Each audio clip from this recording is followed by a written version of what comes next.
नमस्कार, प्रदेश का प्रश्न में स्वागत है आपका। मैं हूं अमृत तिवारी। सोनम रघुवंशी और राजा रघुवंशी के मामले के बाद अब मध्य प्रदेश में लोग शादी से पहले जासूसों की मदद से लड़कियों के कैरेक्टर जान रहे हैं। परिवार बहू बनाने से पहले लड़की के बारे में सब कुछ जान लेना चाहता है। इसके लिए जासूसों को हायर किया जा रहा है। मध्य प्रदेश में डिटेक्टिव एजेंसी के पास इंक्वायरी कॉल्स की संख्या दुगनी हो गई है। सवाल है कि पति पत्नी के बीच रिश्ते इतने कमजोर क्यों हो रहे हैं? रिश्तों में भरोसा नहीं है तो फिर मुश्किलें बढ़ेंगी। इस भरोसे पर ही सब कुछ टिका है। अगर उसी पर आँच आ जाए तो फिर क्या? पहले एक रिपोर्ट आपको दिखाते हैं और उसके बाद इस मुद्दे पर चर्चा के लिए खास पैनल होगा हमारे साथ और इस मामले को बेहतर तरीके से समझेंगे। अब शादी से पहले लड़की को पार करनी पड़ती है एक अनोखी परीक्षा। न संस्कार देखे जा रहे हैं, न पढ़ाई। अब जासूस जांच रहे हैं उसका कैरेक्टर। मध्य प्रदेश में शादी से पहले लड़कियों की जासूसी अब नया ट्रेंड है। सोशल मीडिया से लेकर पुराने रिश्ते, बॉयफ्रेंड और फैमिली बैकग्राउंड तक की पूरी पड़ताल हो रही है। सोनम कांड के बाद लड़कियों की इंक्वायरी ज्यादा की जा रही है और लड़कियों के बारे में उनका कैरेक्टर, उनके बॉयफ्रेंड, उनका क्रिमिनल रिकॉर्ड, उनके फैमिली के बैकग्राउंड की ज्यादा जानने की लोग इच्छुक है। जो हमारे पास पहले से केस पेंडिंग थे, इवन उसमें भी ये बातें अभी तक नहीं उन्होंने डिटेक्ट करवाई थी, लेकिन अब वो ये कह रहे हैं हमारी जांचें चल रही थी, तो उन्होंने कहा था आप जांचें बाकी रोक दीजिए, लेकिन हमको अब ये बताइए कि लड़की का क्रिमिनल माइंड तो नहीं है, वो हमारे बच्चे को कोई हानि तो नहीं पहुंचाएगी।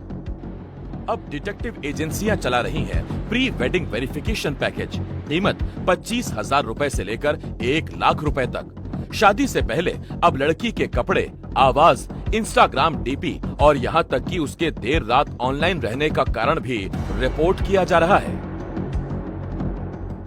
खासकर जब रिश्ता मैट्रिमोनियल वेबसाइट के जरिए तय हो रहा हो तो उनकी एजेंसी लगभग 40 से 50 हज़ार का एक पैकेज ऑफर करती है, जिसमें पूरी बैकग्राउंड चेक शामिल है, जिसमें financial status, health status, family background, जिसमें नेचर हो गया, बिहेवियर हो गया, कोई प्रीवियस मैरिज, एंगेजमेंट, रिलेशनशिप, इस टाइप की कोई चीज़ तो नहीं है। सोचिए, एक तरफ शादी में गहने, कपड़े, कैटरिंग और फोटोग्राफर के पैकेज बुक हो रहे हैं, तो वहीं दूसरी ओर लड़की के चरित्र परीक्षण का पैकेज। इसमें उसका पहनावा, बोलने का लहजा, कहाँ आती जाती है, कौन कौन दोस्त है, क्या वह देर रात तक ऑनलाइन तो नहीं रहती, यह सब देखा जा रहा है और रिपोर्ट हो रहा है।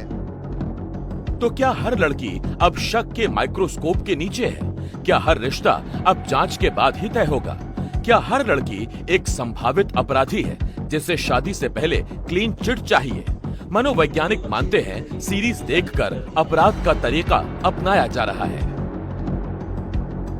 अपराधियों का जिस तरीके से वेब सीरीज में महिमा मंडन हो रहा है, अपराधी ही आज का नायक है, तो ऐसे में इन लोगों को लगता है कि मैं ये काम इतनी चालाकी से करूंगा जैसे कि वेब सीरीज और सिनेमा में हीरो कर रहा था कि पता ही नहीं चलेगा, मैं ऐसा कर दूंगी और ये कहीं ना कहीं मेरे घर वालों के लिए एक्सेप्टेबल होगा और मैं इस रिश्ते से निकल जाऊंगी।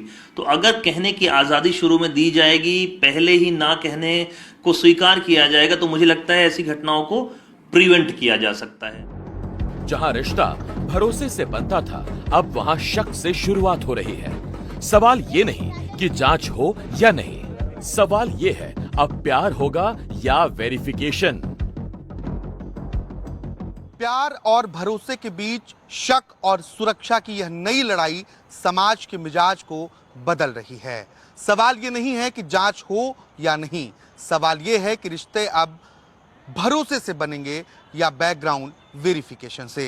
भोपाल से कैमरा पर्सन अभिषेक सिंह के साथ आकाश द्विवेदी, एनडीटीवी।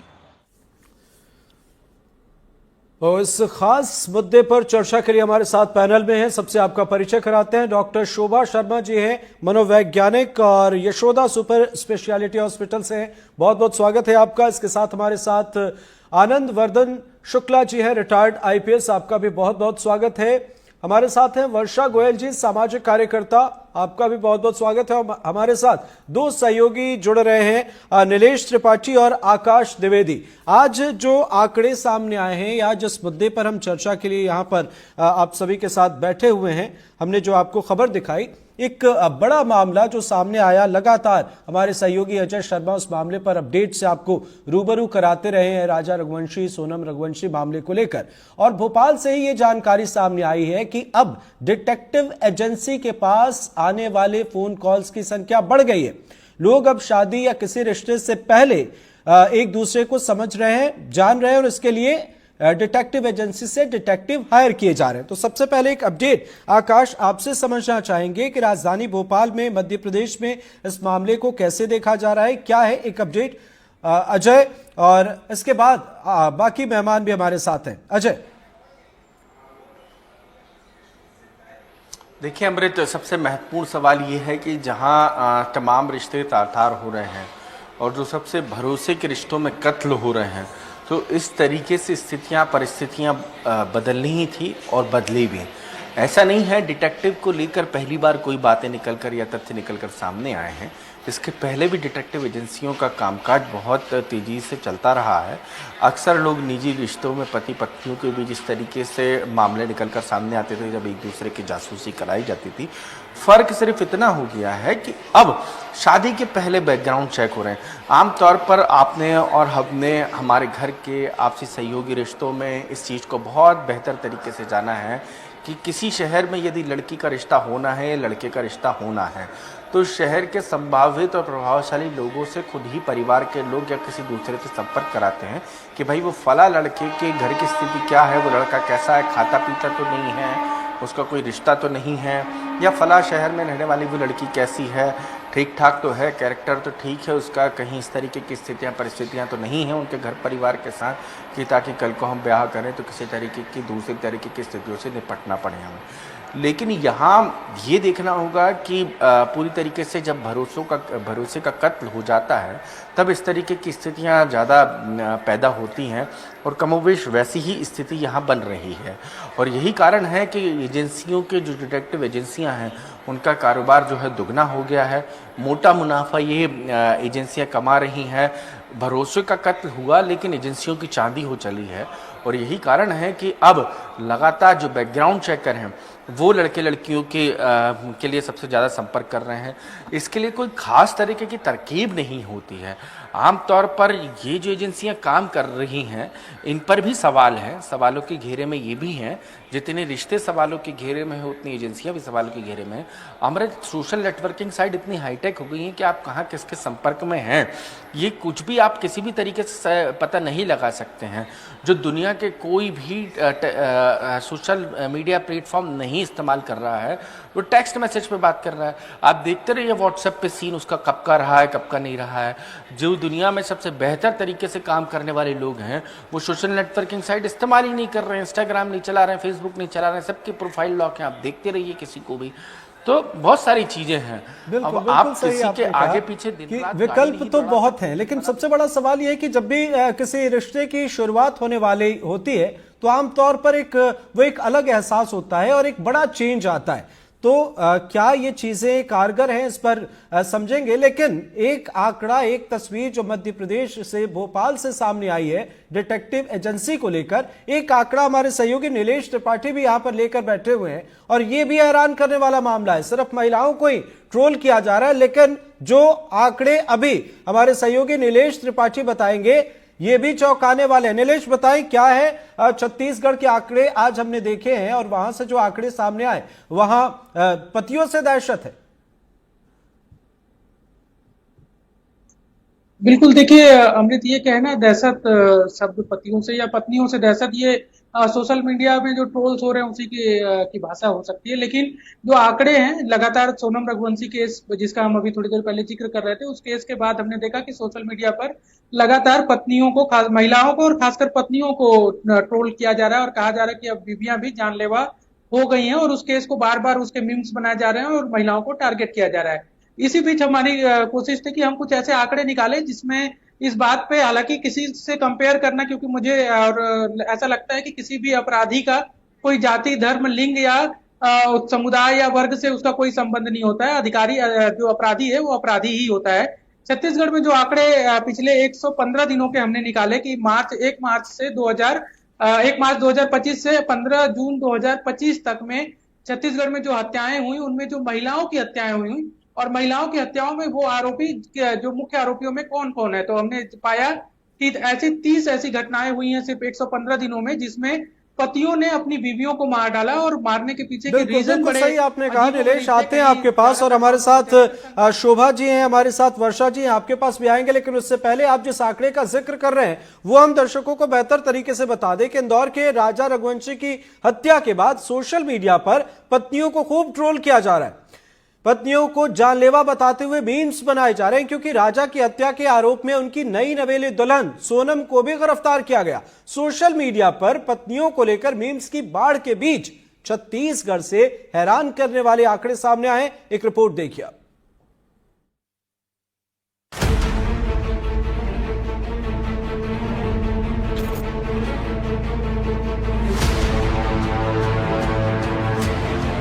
इंदौर के राजा रघुवंशी की हत्या में पत्नी सोनम की गिरफ्तारी के बाद सोशल मीडिया पर जानलेवा बीवियों के मीम्स की बाढ़ आ गई है। लेकिन छत्तीसगढ़ से जो तस्वीर सामने आई है वो बिल्कुल अलग है। छत्तीसगढ़ में 1 मार्च 2025 से 15 जून 2025 के बीच 30 महिलाओं की हत्या में मुख्य आरोपी के तौर पर उनके पतियों को ही गिरफ्तार किया गया। यानी कि इन 115 दिनों में लगभग हर चौथे दिन एक पत्नी अपने पति द्वारा ही मारी गई। धमतरी का यह जोड़ा 3 महीने पहले ही शादी के बंधन में बंधा। 7 जून को प्यार भरी पोस्ट और 10 जून को हंसिए से पत्नी की गला काटकर हत्या। आरोप पत्नी के चरित्र पर शक। थाना नगरी के अंतर्गत वार्ड नंबर 15 में एक पति ने अपने पत्नी को हंसिया से मार दिया था, जिसमें उसकी मृत्यु हो गई है और जिसमें हमने मर्डर कायम किया हुआ है, अपराध पंजीबद्ध कर लिया गया है। आरोपी पति धनेश्वर पटेल की गिरफ्तारी की जा चुकी है। पत्नी के चरित्र पर उसको शंका था और जो आगे और कोई बात आएगी उस पर विवेचना की जा रही है। 22 मार्च बालौद, टीचर पत्नी की सड़क हादसे में मौत। जांच बढ़ी तो खुला राज, हादसा नहीं मर्डर था। पति शीशपाल ने दोस्तों के साथ मिलकर हत्या की और एक्सीडेंट का नाटक रचा। शीशपाल वासनिक का एक परिचित व्यक्ति है कयामुद्दीन, वो घटना के दिन, घटना के समय उस जगह पे उपस्थित था। फिर हमने कयामुद्दीन को पूछताछ करने के लिए बुलाया। फिर उसने पूछताछ करने पे स्वीकार किया कि उस घटना के दिन वो और शीशपाल वासनिक दोनों ने घटना कारित की है। हत्या करने की नीयत से उसने अपनी जो बोलेरो वाहन थे उसको स्कूटी पे जाके उससे ठोकर मारी, जिससे कि महिला बरखा वासनिक वो नीचे गिर गई और उसको बहुत सारी इंजरीज आए थे, जिसकी वजह से स्पॉट डेथ ही बरखा वासनिक का हो गया था। छत्तीसगढ़ में बीवियों की हत्याओं की लंबी लिस्ट है। 30 अलग अलग मामले, अलग अलग जिलों से, अलग अलग वजह हैं। एक ही नतीजा मौत। हालांकि मकसद चौंकाने वाले हैं। शक के चलते 10 से ज्यादा मर्डर, 6 बार नशे की हालत में हुआ कत्ल, 2 पत्नियों की हत्या संबंध बनाने से इनकार पर, बाकी में घरेलू हिंसा, दहेज, तनाव। देखिए, दरअसल में पुरुषवादी समाज में हम लोग रह रहे हैं और पुरुष हत्या करते रहे हैं हजारों की संख्या में। वो कोई चर्चा का विषय, चिंता का विषय नहीं रहा। लेकिन एक महिला या कुछ महिलाओं ने यदि ऐसा कर दिया तो एक बवाल मच गया। पति की हत्या हो या पत्नी की हत्या हो, दोनों दुखदाई हैं, नहीं होना चाहिए। हत्या हत्या है। लेकिन यहाँ पर जो जेंडर बायस को लाकर बात की जा रही है, एक चर्चाओं का विषय बनाया जा रहा है, वो दुखद है। जब प्यार का रिश्ता शक, तनाव और गुस्से में घुटने लगे तो इंसान नहीं हैवान जन्म लेता है। छत्तीसगढ़ के आंकड़े बताते हैं रिश्तों को समझने, बचाने और सहने की सबसे ज्यादा जरूरत अब है। जब प्यार का रिश्ता शक, तनाव और गुस्से में घुटने लगे तो इंसान नहीं हैवान जन्म लेता है। छत्तीसगढ़ के आंकड़े बताते हैं कि अब रिश्तों को समझने, बचाने और सहने की सबसे ज्यादा जरूरत अब है। रायपुर से कैमरा सहयोगी प्रवीण साहू के साथ नीलेश त्रिपाठी, एनडीटीवी। खैर, इन आंकड़ों को देखकर नजरिया बदलने की जरूरत नहीं है। इन्हें अपवाद के तौर पर ही आप देखें, क्योंकि लाखों शादियां बेहतर तरीके से चल रही हैं। 2-4 मामले सामने आते हैं तो इससे नजरिया आप अपना ना बदलें। वर्षा जी, एक बड़ा सवाल यह है कि अगर शादी के पहले कोई वेरिफिकेशन करना चाहता है, कोई वेरिफिकेशन कर रहा है या करा रहा है, तो इसमें आपत्ति नहीं होनी चाहिए। वे तो सामाजिक तौर पर भी लोग वेरिफिकेशन कराते हैं, एक दूसरे से लोग पूछते हैं, लेकिन बड़ा सवाल यह है कि क्या ये चीजें कारगर हैं? देखिए, जो अभी तक मैंने सुना, एक बात यहाँ पर जो उजागर हो रही है वो ये कि लड़कियों की डिटेक्टिव एजेंसी से लड़कियों की जांच कराई जा रही है। मतलब उनके बिहेवियर के बारे में, उनके किसी के साथ रिलेशनशिप है या नहीं है, इसमें बहुत हद तक अभी तक ये बात नहीं हुई कि क्या लड़कों की भी उतनी ही जांच कराई जा रही है। तो एक बात ये समाज की सोच उजागर करता है कि क्या हमेशा लड़कियां ही बेवफा होती हैं, लड़कियों के ही अफेयर होते हैं, या लड़कियां ही गलत होती हैं? क्या लड़के जांच तो सबकी होनी चाहिए। वर्षा जी, जो मेरा सवाल है, जो हम आपसे समझना चाहते हैं वो ये कि वेरिफिकेशन तो सामाजिक स्तर पर भी चीजें ये होती हैं, लोग एक दूसरे से पता करते हैं, क्या ये चीजें कारगर हैं जिस वेरिफिकेशन की बात हो रही है, या जैसे हमारे सहयोगी अजय ने भी बताया? बिल्कुल ये चीजें कारगर हैं, क्योंकि आज तो हम ये यहाँ पर अफेयर की बात कर रहे हैं, लेकिन अभी पीछे कुछ चीजें ऐसी हुई कि लड़के लड़की के बारे में जांच नहीं पता की गई, तो पता लगा कि लड़के का लड़के से ही अफेयर था। तो बहुत सारे मुद्दे उभर के आते हैं। तो मुझे लगता है कि ये जांच कारगर है, इसमें कोई बुराई नहीं है।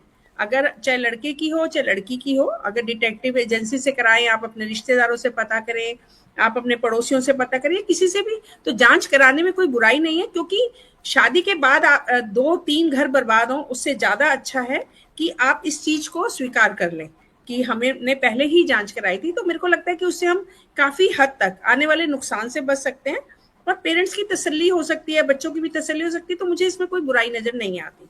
मुझे लगता है कि अगर हमें रिश्तों को बचाना है, रिश्तों को समझना है, तो अगर हमें इस चीज को अपनाना पड़े तो इसमें कोई बुराई नहीं है कि अगर हमें तो ये आपको लगता है कि ये चीजें जो डिटेक्टिव एजेंसी हायर करने वाली चीजें ये कारगर हैं? हमारे साथ रिटायर्ड आईपीएस आनंद वर्धन शुक्ला साहब हैं।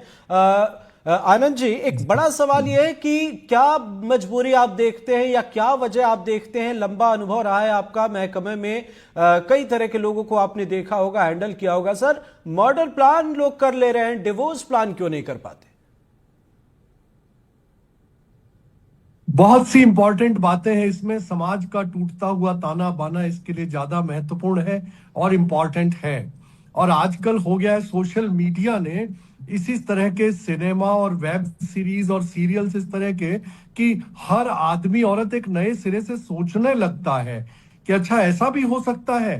कई जगह देखा होगा, मध्य प्रदेश पुलिस ने भी देखा होगा कि सर हमने फलाना सीरियल, फलानी फिल्म, फलानी चीज देख करके प्लान किया।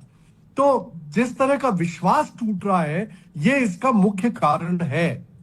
और अगर ये अभी बता रहे थे कि जांच होनी चाहिए, क्यों नहीं होनी चाहिए? लड़के की भी होनी चाहिए, लड़की की भी होनी चाहिए, जांच में कोई बुराई नहीं है। अब शादी.com, भारतमैट्रिमोनी.com से आप अचानक से नए लोगों से रिश्ता कैसे एकदम जोड़ सकते हैं? तो इन चीजों पर विचार होना चाहिए। और सच है कि आप उस लड़की का या लड़के का बैकग्राउंड कम से कम पता कर लें और उसके बाद विवाह करें। इतने सारे केसेस एक साथ आप देखिए कि हस्बैंड्स का मर्डर हुआ है, तुरंत में मर्डर हुआ है, और पत्नियों का तो बरसों से, सही कह रहे हैं आप, बरसों से होता आया है। तो इस तरह के चीजों को रोकने के लिए क्या केवल पुलिस ही सक्षम है? क्या केवल पुलिस से ही अपेक्षा की जानी चाहिए? समाज की व्यवस्था को टूटने से रोकने का प्रयास इस समय करना जरूरी है। और मुझे खुशी है कि अज्ञात केसेस में भी पुलिस त्वरित गति से कार्रवाई कर रही है।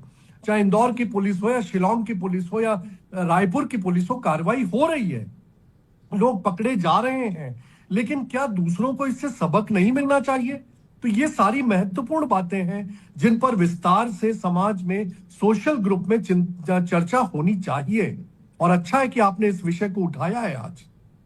बिल्कुल सही। एक मसला यह भी है कि मौजूदा वक्त में कोशिश हर परिवार की होती है कि उनके बच्चे आधुनिक तौर तरीकों को सीखें, किसी कॉरपोरेट में या कहीं भी सरकारी या जहां भी काम वे करें, वे बड़े फैसले लें, वे अपने नेक्स्ट जनरेशन को काफी कैपेबल बनाते हैं। लेकिन जब शादी जैसी चीजें निकलकर सामने आती है तो उस वक्त उनके नए दौर के जो फैसले होते हैं वो कई दफा समाज को, परिवार को मंजूर नहीं होते हैं। शोभा जी, एक बड़ा सवाल ये है कि क्या ये एक मसला है कि आपने अपने बच्चे को काफी आगे की चीजें बताई हैं, काफी मॉडर्न तरीके से उसे उसकी परवरिश की है, लेकिन उसके फैसले को लेकर बाद में असहमति आ जाती है, समाज के बीच वो एक्सेप्टेंस जिसकी बात होती है वो नहीं मिल पाता? क्या ये एक बड़ी वजह नहीं मिल पाता? बिल्कुल। जो बात हुई है कि हम जो है जी, आनंद जी कुछ कह रहे हैं, आते हैं शोभा जी आपके पास। आनंद जी प्लीज। जी, मैं ये कह रहा हूं कि इस तरह की जांचें करवाना, परिवार में जानकारी करना, लड़के लड़कियों की, अब चूंकि छूट मिल गई है, कॉर्पोरेट में बच्चे जॉब कर रहे हैं, जगह जगह मिल रहे हैं, देख रहे हैं, दोस्तों को देख रहे हैं, उनको एक उदाहरण मिल जाता है, एक एग्जाम्पल मिल जाता है कि उसके साथ ऐसा हुआ, उसके साथ ऐसा हुआ। तो बिल्कुल बिल्कुल, ये चीजें भी इसमें ये भी एक वजह है। शोभा जी बताएं आप प्लीज। हाँ, जैसे कि अभी भी बात हो रही है कि हम लोग सोशल मीडिया के थ्रू या हम किसी की तरफ से भी जानकारी हम निकालते हैं, मुझे लगता है कि ये एक हद तक मतलब कारगर साबित होंगी। लेकिन कई बार ऐसा होता है, शादी के 4-5 साल बाद कोई मिसहैपनिंग ऐसी हुई, तब उसने हस्बैंड की डेथ कर दी, या फिर 5 साल बाद डोमेस्टिक वायलेंस से फीमेल की ऐसे हत्या की गई। तो ये सब चीजें जो है उसके लिए रिस्पॉन्सिबल कौन? शादी से पहले तो आप जानकारी कर सकते हैं, लेकिन शादी के बाद भी अगर किसी की मानसिकता इस तरह की है तो तब भी क्राइम करेगा। तो आई थिंक मेरे लिए जरूरी है कि ये एक का ही विषय नहीं है, पूरी सोसाइटी और पेरेंट्स की भी, और आने वाली जनरेशन भी, और उसके अलावा भी समाज, एजुकेशन, सबको मिलकर काम करना पड़ेगा, तभी चीजें बेहतर होंगी। उसका रीजन है, एक तो आजकल के बच्चों में सहनशीलता है नहीं, या तो मेरी शादी करो या फिर हम मरेंगे, ठीक है। उसके अलावा पेरेंट्स का भी कहीं ना कहीं प्रेशर होता है, सोसाइटी में हम लोग मुंह दिखाने के काबिल नहीं होंगे। जरूरी नहीं है कि बच्चों का भी हर डिसीजन गलत हो, बट हमें सोसाइटी के भी प्रेशर में आना नहीं चाहिए। आई थिंक बच्चे के साथ खुलकर बात करें, बैठें, समझाएं, और अगर नहीं भी समझाते तो बहुत सारी चीजें और ऑप्शंस हैं जो हम बच्चे के साथ डिस्कस करके कर सकते हैं। लेकिन कई बार पेरेंट्स भी बहुत रिजिड हो जाते हैं और कई बार बच्चे भी हो जाते हैं, तो वो तालमेल समझना बहुत जरूरी है। मुझे लगता है शादी वाले दिन भी अगर पेरेंट्स को लगता है हमारे बच्चे नहीं एडजस्ट कर पाएंगे वहां पर, या फिर खुश नहीं रहेंगे, या फिर वो रिश्ता ऐसा नहीं है कि जिसे वो निभा पाए, तो उस दिन भी समाज के प्रेशर में आके ना रिश्ता को बनाए, पूरी जिंदगी इंसान मुसीबत में रहे, उससे बेहतर है तब भी वहां रिश्ते को तोड़ सकते हैं। कई बार पेरेंट्स ये भी बोल देते हैं, नहीं अब तो रिश्ता पक्का हो गया, सब चीजें हो गई हैं सेट, आपको बेटा अब तो निभाना ही पड़ेगा, या शादी के बाद चीजें ठीक हो जाएंगी, बट ऐसा नहीं है, हर केस में ये पॉसिबल नहीं है। डिटेक्टिव एजेंसी की अगर आप बात करते हैं, आज का ही केस है कि एक मदर ने बच्चे की डेथ कर दी, बच्चे की हत्या कर दी, ठीक है। तो ये हत्याएं चलती रहेंगी, बहुत सारी चीजें इसमें इन्वॉल्व होती, कई बार मानसिकता, कई बार फाइनेंशियल चीजें, कई बार पेशेंस लेवल है, कई बार सोसाइटी का प्रेशर है। तो आई थिंक सब चीजें अगर चेंज हो और इंप्रूव हो, 1-2 दिन की बात नहीं है, ये एक छोटा पेड़ है जिसको पनपने में और बढ़ने में टाइम लगेगा। ये रिश्ते अगर बॉन्डिंग सिखाएं तो आई थिंक चीजें बहुत बेहतर होंगी। ये मेल और फीमेल की बात नहीं है, ये इवन दोनों के ही लिए है, पेरेंट्स के लिए भी है, सोसाइटी के लिए भी है, कि इन चीजों से हमें सतर्क रहना चाहिए, और कम से कम अब भी वक्त है, हम अपनी मानसिकता बदल सकते हैं। और फिर भी जरूरत लगता है, मैरिज काउंसलर्स हैं, साइकोलॉजिस्ट हैं, उनकी भी कहीं ना कहीं जो है सजेशन ले सकते हैं। ठीक है वर्षा जी, समाज इस बदलाव को किस तरीके से देखता है? आनंद जी ने भी कई मसलों का जिक्र किया है, शोभा जी ने भी एक साइकोलॉजी बताई है इसके पीछे, आप कैसे देखते हैं? समाज मुझे लगता है कि इन चीजों को स्वीकार करने के लिए तैयार है, क्योंकि आजकल पेरेंट्स भी कहीं ना कहीं उतने दकियानूसी नहीं रहे हैं, वो भी अवेयर हो गए हैं अपने बच्चों को लेकर भी। और मुझे ऐसा लगता है कि जब कभी इस तरीके के कांड होते हैं तो हम पूरी सोसाइटी को उसमें कटघरे में खड़ा कर देते हैं, लेकिन ऐसा नहीं है। कहीं पर ऐसे भी पेरेंट्स हैं जिन्होंने बच्चों की बात को समझा और शादी करी, और लेकिन उसके बाद शादी सक्सेसफुल नहीं हुई तो बच्चों ने पेरेंट्स ने उसको भी अपनाया। तो मुझे लगता है कि समाज हमारा बदलाव को स्वीकार करता है, चाहे वो डिटेक्टिव एजेंसी के थ्रू है। उनका एक ही मकसद है समाज का कि किसी तरह हमारे बच्चे खुश रहें, उनकी मैरिड लाइफ सक्सेसफुल हो। अब उसके लिए उनको चाहे डिटेक्टिव एजेंसी हायर करनी पड़े, चाहे उन्हें अपनी तरफ से जांच करवानी पड़े, चाहे उन्हें फैमिली काउंसलर के पास जाना पड़े, चाहे मैरिज काउंसलर के जाना पड़े। तो मुझे लगता है कि समाज अब अवेयर हो गया है काफी। हाँ, कहीं ना कहीं सोशल मीडिया अगर भटकाव की तरफ भी जा रहा है तो कहीं ना कहीं सोशल मीडिया मुझे लगता है कि अवेयरनेस भी बढ़ाता है आपकी। तो सोशल मीडिया के थ्रू हमारे को गलत बातें भी अगर पता लगती है तो कहीं ना कहीं मैं ये मानती हूँ कि 25% उसमें कुछ ऐसी चीजें भी हैं जो पेरेंट्स को अवेयर करती हैं कि ऐसा हो रहा है, तो आप भी आगे बढ़ें, आप भी इस बदलाव को स्वीकार करें। बिल्कुल। तो हमारे सहयोगी अजय लगातार राजा रघुवंशी, सोनम रघुवंशी के मामले को कवर करते रहे हैं। अच्छा, अगर हम सिर्फ ये समझना चाहें कि सिर्फ एक इस केस की वजह से कितना इम्पैक्ट पड़ा, लोगों की सोच कितनी बदली है समाज में, आपने तो काफी करीब से देखा है, उनके घर भी आप पहुंचे, आरोपियों के घर पहुंचे, पीड़ित के घर पहुंचे, आसपास आपने करीबियों से बात की, इस मुद्दे पर आप कवरेज कर रहे हैं, तो काफी लोगों से आपने समझा है, देखा है, क्या बदलाव आपने देखा, कितना इम्पैक्ट इसका आपने देखा?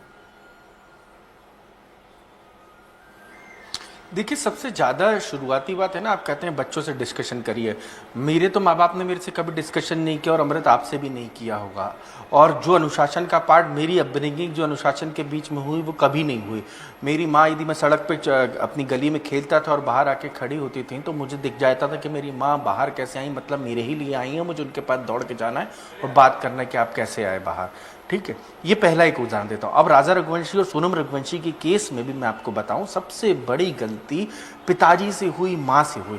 माँ और पिता, उन दोनों को बहुत अच्छे से मालूम होता है बंद कमरे में बेटी क्या बोल रही है आपसे। वो कहती है, पहली बार कोई भी बच्चा कह देता है अपने माँ बाप से कि मेरी तो बाहर करने की इच्छा है, फला लड़का मुझे पसंद है। लड़का भी बोल देता है, मम्मी मुझे फला लड़की पसंद है, इससे करना चाहते हैं। आज के बच्चों में अपनी बात को खुल के कहने की आज़ादी हो गई, चूंकि उसकी एक अलग तरीके से जो डिस्कशन वाली बात चल रही थी। वैसे ही ठीक सोनम ने कहा था, सोनम के पूरे वीडियो आप उठा के बॉडी लैंग्वेज देख लीजिएगा, सोनम की माँ का नाचते हुए इतने सीरियस मूड का आप बॉडी लैंग्वेज देख लीजिएगा, आप उस क्रोनोलॉजी पे पहुंच जाएंगे कि ये जो व्यक्ति, जो महिला नाच रही है, सोनम की माँ, ढोल की थाप पे उस इतनी गंभीर मुद्रा में वो नाच रही है कि आमतौर पर ऐसे मोरल ऑफ द स्टोरी कि शादी अगर गड़बड़ होती है तो खतरा है। लेकिन सबसे बड़ी बात जो हमारे साथ पैनल में जुड़े सभी लोगों ने यहां पर कही है कि अगर आप चर्चा करते हैं, अगर आप बेहतर तरीके से समझते हैं, तो फिर कहीं कोई मुश्किल नहीं है। इतनी आजादी होनी चाहिए कि आप एक दूसरे को समझें। बहुत बहुत शुक्रिया हमारे साथ जुड़ने के लिए। डॉक्टर शोभा शर्मा जी आपका, आनंद शुक्ला जी आपका, वर्षा गोयल जी आपका भी बहुत बहुत शुक्रिया। हमारे दो सहयोगी हमारे साथ जुड़े, नीलेश त्रिपाठी और अजय शर्मा, आप सभी का बहुत बहुत शुक्रिया।